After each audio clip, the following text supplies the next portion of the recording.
much, Jason. And the last fifth question is coming to Jonathan Levi.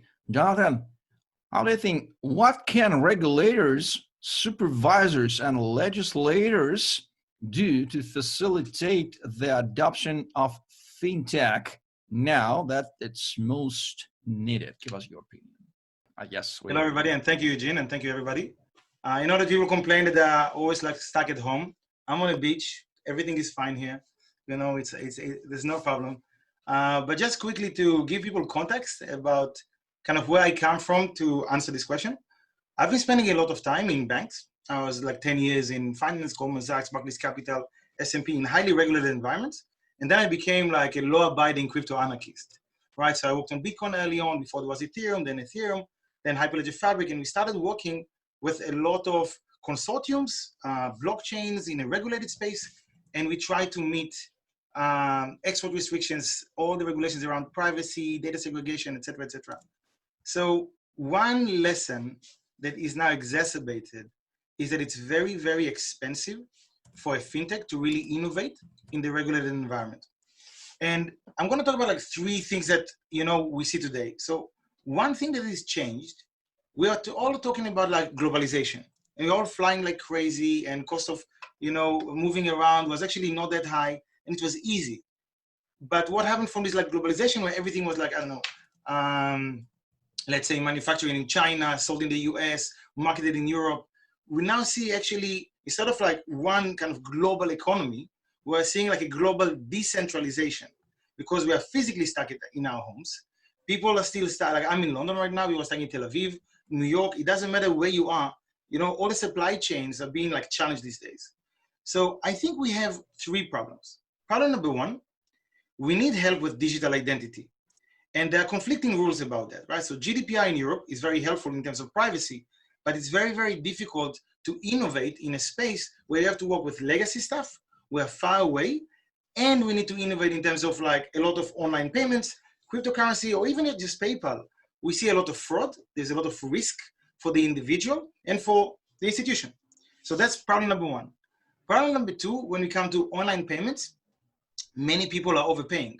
We need something that is actually more widely accessible because, yeah, we mentioned Bitcoin and Ethereum and some other wallets. And, you know, people have to remember, and I always say it in the crypto community, when I come to this world, it feels very small.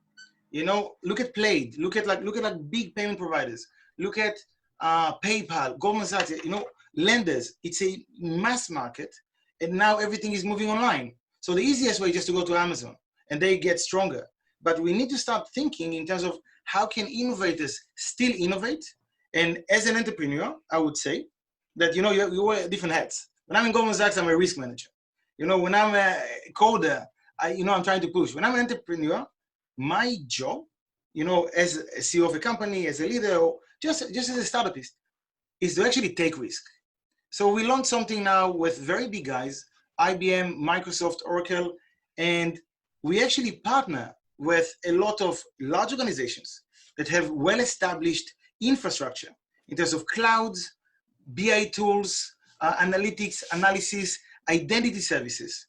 And we are taking all this stuff and we innovate much more fiercely now because we feel if we don't innovate now, when are we going to do it?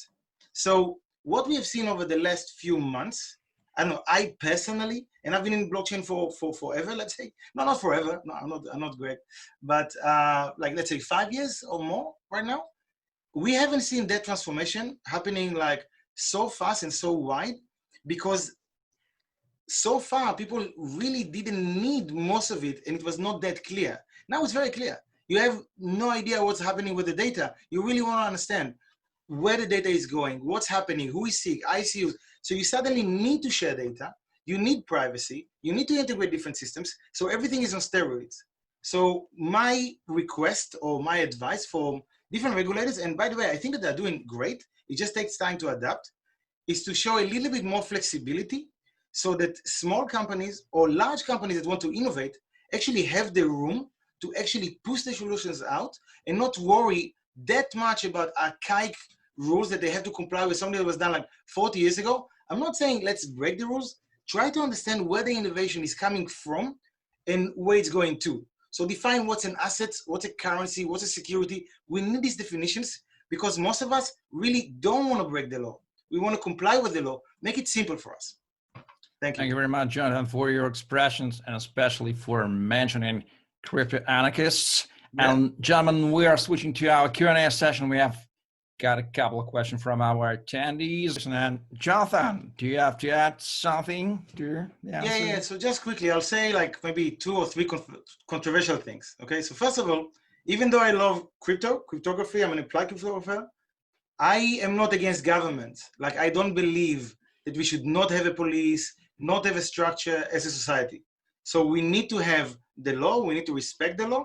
And if governments want to tax us from like a local perspective, I think that's great. I really think I know people don't like it, but we need it, because I think that if governments agree and the regulation and the legislation basically accepts crypto as an asset, appreciating value, you pay some taxes, you need to transfer, there are some restrictions, that's great. That's not the problem.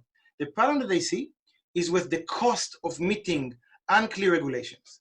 It's when organizations that would like to trade crypto or that would like to use blockchain in an international cross-border trading, it's very, very expensive for them these days, because not all the laws are very clear about how to do it correctly.